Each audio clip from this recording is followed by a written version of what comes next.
Pois é, tudo dá pano pra manga. Eu odeio super-herói. Certo.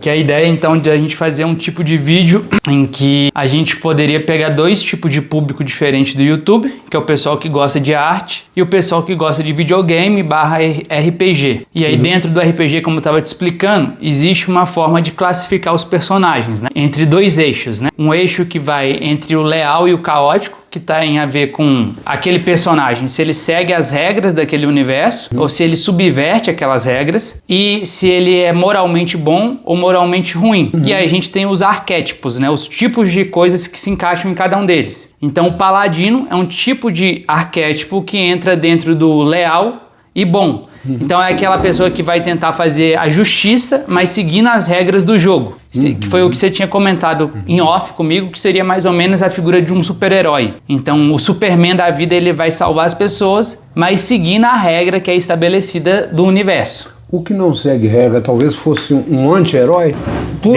Pois é, tudo dá pano pra manga. Eu odeio super-herói. Certo. Eu penso no anti-herói, por exemplo, os italianos, que por um motivo, eu não sei exatamente qual, eu até desconfio, eles gostam muito de faroeste. Então tem filme de faroeste, né, espaguete italiano que eles chamavam. Então... Mas eles criaram também o Ken Parker, que é eu chamo de cowboy de esquerda. É um cowboy de esquerda que eu amo. É muito bom e muita gente tem um fã-clube assim, muito grande. Talvez o Ken Parker, porque eu também já li uma ou outra história, ele seria um anti-herói. Então a definição de anti-herói, pensando nele, seria talvez uma pessoa que seja boa. Então o Ken Parker não é uma pessoa má, mas ele não segue as lógicas da lei. Então ele poderia ser uma figura... Um anti-herói talvez seria, então, entre o bem e o mal, ele seria bom, mas entre o leal e o caótico, ele talvez tenderia para o caótico. Então ele... mas mais ou menos um Robin Hood da vida. Pois é, mas olha só que coisa fantástica. Ele é um cara... As leis é que não seguem minimamente, principalmente da época, mas continua agora, principalmente na América do Norte, as leis é que insistem em ser favoráveis aos poderosos. Então, eu acho que ele tem...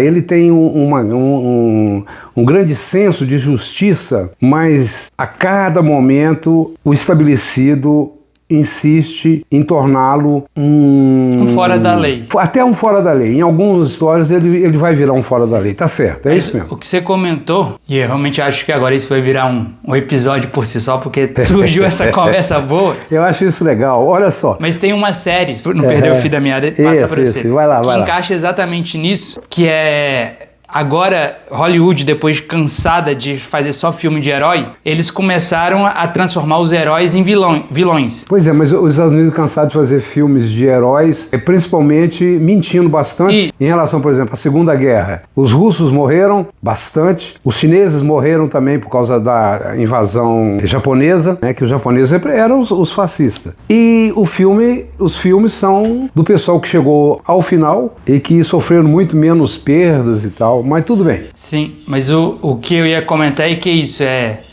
que agora eles começam a recuperar até pessoas que no passado já faziam coisa nesse sentido, tipo aquele... Fugiu agora, que tem uma foto dele de regata com o símbolo do comunismo, mas é estadunidense, que escreveu Watchmen. Ah, sei. Watchmen já é antigo, os quadrinhos, mas ele já brincava de vilanizar os heróis, né? Os heróis, porque tem um excesso de poder, sucumbem a ele e fazem atrocidades.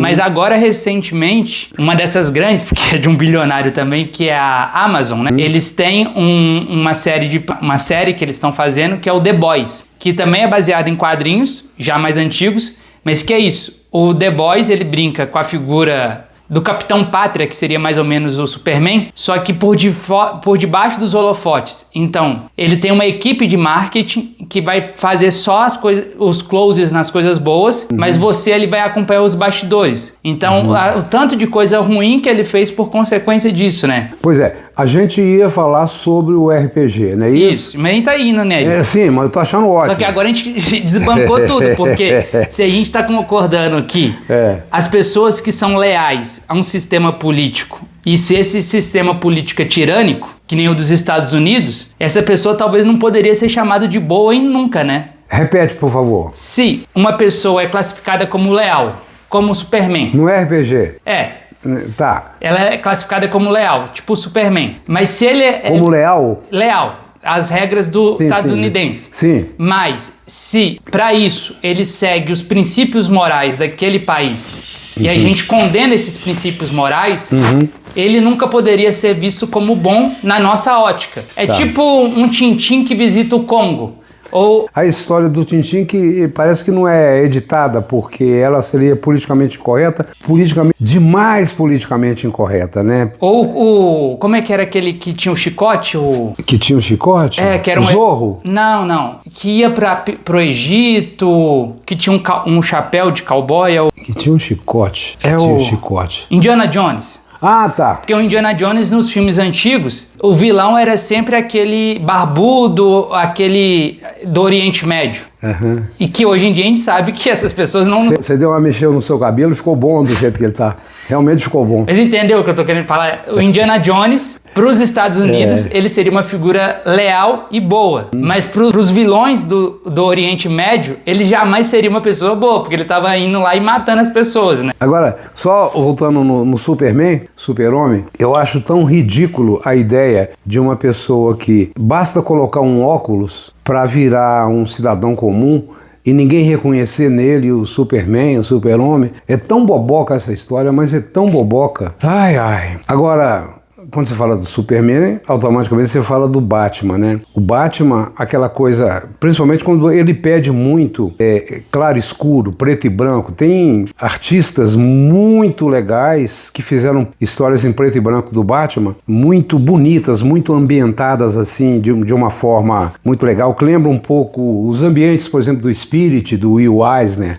Sim. Eu vou falar inglês muito errado aqui sempre, mas não tem problema não. Mas o Batman é tipicamente um cara que não segue as leis, mas para um grande tipo de gente ele vai ser um cara legal. Mas você não vai ver o Batman, por exemplo, enfrentando o sistema bancário. Que provavelmente o sistema fez econômico. O pai deles ficar rico, né? E ele é rico. Né? Não, mas aí...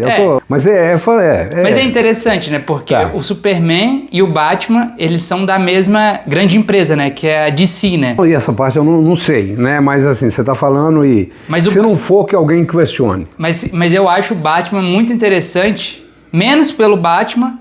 E mais pelo que o universo dele conseguiu criar de vilão. Eu acho os vilões do Batman muito mais interessantes. Ah, tá. Porque tem alguns vilões do Batman que eu quase que concordo com eles.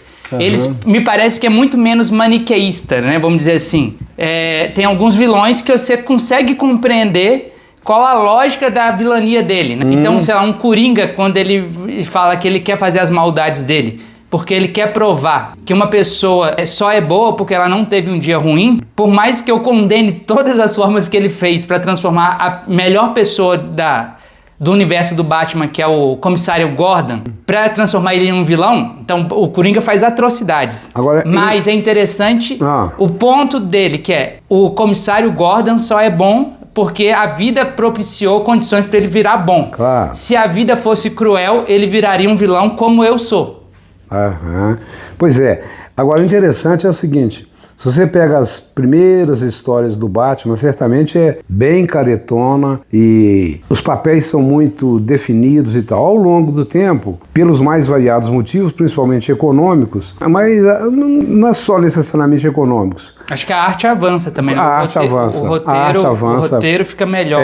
O roteiro fica melhor. E o espectador fica mais exigente. Usa-se aquela vestimenta, só o vestimento. Quase que só a vestimenta às vezes. Mas assim, eu enveredei pelo território das histórias em quadrinho e você estava falando sobre essa possibilidade do RPG e tal. Sim. E antes da gente começar a gravar... Você tinha falado mais especificamente... Assim, então, olhando aqui para a tela, a ideia inicial da conversa foi que hoje, mais cedo, eu tava pensando... Isso aí você não conseguiu se espelhar não, porque você ia ver seu cabelo muito doido, mas não tem problema não. Vai. Mas a ideia, explicando pro pessoal, foi que eu tô pensando também em dinâmicas em que a gente pode brincar na nossa diferença de idade... E sobre o YouTube, sobre coisas que a gente pode cruzar, de coisas que você conhece mais do que eu, sobre, por exemplo, arte, e coisas que eu gosto mais, por exemplo, como RPG e jogos. E aí, a ideia então é como eu já havia comentado brevemente, que o RPG tem essa classificação entre leal e caótico, bom e mal. E o porquê que isso é interessante? Porque hoje em dia teve coisas mais recentes que a gente chama de compasso político, que é esquerda, direita, libertário e autoritário.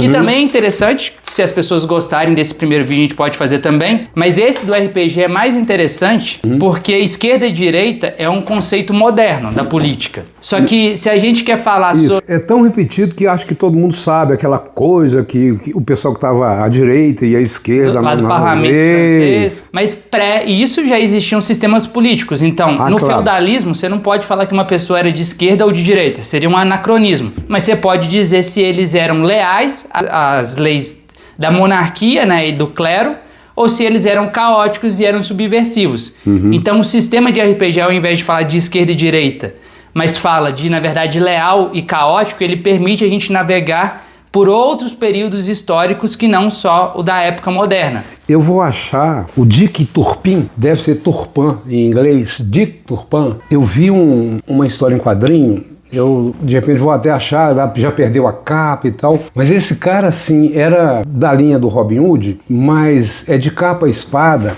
E esse cara, sim, ele assaltava diligências e tal. Então, ele é muito caracterizadamente, ele encaixaria muito bem nesse... do herói fora da lei, mas do herói justiceiro. Que seria o anti-herói. O anti-herói. Porque Pois é, mas no RPG tem espaço para o anti-herói? Sim, seria o arquétipo perfeito da pessoa que é boa, mas que não segue as regras. E eu acho que o vilão, a gente poderia ter o vilão... É boa em relação à população. A população tem a visão de ser boa, mas seguramente... o pessoal que mandava, os condes, os viscondes, os reis... E é o papo aqui também, ó. Pro direitoso que acaba aparecendo nesse vídeo, eu e meu pai somos de esquerda e o nosso julgamento moral em relação à moralidade dos outros está condicionado à nossa interpretação também. Certo. Que fique bem claro. Já tem quanto tempo? Dá pra você saber? Não sei, mas daqui a pouco a gente vai. Mas só pra fechar então esse papo. Mas então, como a gente quer brincar de mesclar coisa de arte com o RPG, o que a gente estava pensando então era de fazer esse alinhamento do RPG. E é claro, a gente está pensando em talvez fazer por categoria, né? Então, de estilo de arte. Então, primeiro falar sobre pintores. Mas aí depois, como a gente já começou a fazer aqui, a gente pode fazer sobre história em quadrinho, personagem de história em quadrinho. Então, Ken Parker, Julia Kendall... Então, deixa eu te perguntar, o Gauguin... Eu não conheço direito, mas... Sim, pois é, eu falava Gauguin, mas é Gauguin. A vida dele, ele viveu com o Van Gogh, por exemplo, um período. Eu acho que foi até para ele que o Van Gogh... Eu não sei, acho que não chegou a cortar a orelha como um todo, mas...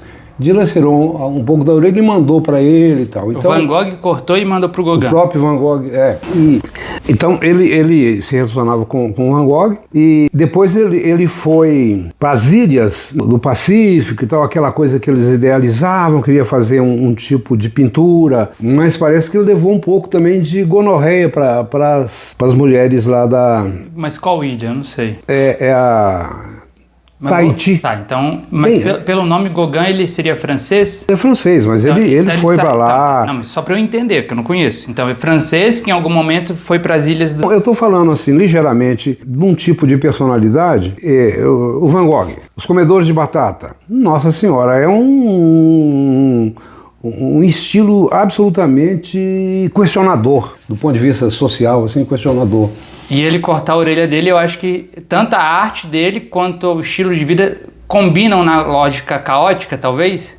Porque também a gente pode pensar nisso, né? Também porque às vezes o artista, a arte dele pode ser uma coisa extremamente simétrica, então vamos dizer leal ao estilo artístico, mas a personalidade seja diferente. É aquela coisa ame a arte e o artista, né? Ame a arte, odeie o artista, em alguns casos, né? Ou, de repente, até é o contrário, né? Se é que tem esse contrário. Mas normalmente é isso, né? Você tem que separar o autor da obra, não sei o quê. Mas você acha, isso também é uma pergunta genuína, assim, que uma pessoa que produz uma coisa genial, ele consegue pensar uma coisa completamente diferente daquilo? Então, sei lá, os roteiristas do Ken Parker, eles conseguem ter uma visão política completamente diferente daquela que o Ken Parker defende? Porque como que a pessoa consegue criar uma coisa que ela não acredita? No caso do G. Berardi, que é o autor do Ken Parker, assim como ele é o autor também da Julia Kendall, ou Julia Kendall, que a editora Abril até proibiu que a editora no Brasil,